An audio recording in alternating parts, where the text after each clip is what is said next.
The Smokehouse Creek Fire, which sparked late last month, quickly became the largest wildfire in Texas history. Firefighters from across the Lone Star State responded to the Texas Panhandle, doing their best to protect life and property. Several San Angelo firefighters were among the many who responded to the blaze. We're joined now by Sean Humphrey, who caught up with some of the brave first responders today. Sean, what did you learn?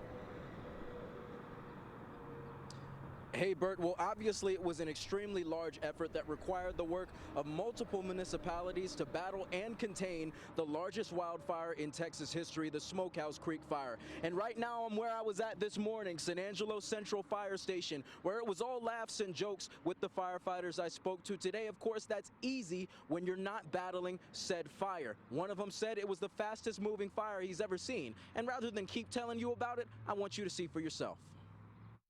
It was probably the fastest moving fire I've seen. And it was certainly the largest wildfire in Texas history.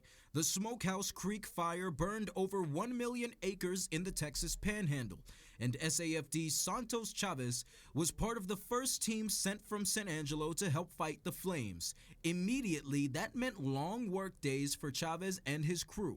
When we showed up on Monday, we worked probably 18 hours into Tuesday. Tuesday we went and rested for a few hours and then we got back in. Chavez has battled historic fires in Tom Green County and in California, but he said the Smokehouse Creek Fire moved faster than any other one he'd seen. As we're driving down the road, you've got fire that's moving at the same speed we're going, and if we're doing 70 miles an hour, your fire's running with you. That's a pretty fast moving fire.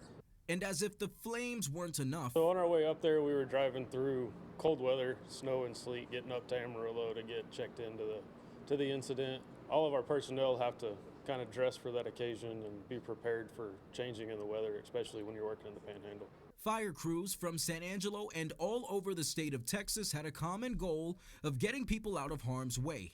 SAFD's Doug Finley says his team was able to keep the Smokehouse Creek Fire away from a nursing home in Canadian. Still, Finley says it was a scramble. We had 70+ mile-an-hour winds, and there was nothing holding it back, so just jump in and do what you can to save what you can. Luke and his team trying to get to that fire through snow and sleet reminds me of everyone's parents trying to get to school, walking barefoot on broken glass uphill. In case you missed that story or any of our stories and want to see it again, log on to our website, foxwtx.com, and of course, tune in with Bert at 9 p.m. live from San Angelo Central Fire Station. Sean Humphrey, Fox West Texas. Thank you very much, Sean, and thank you very much to those firefighters for making the time to speak with Sean today.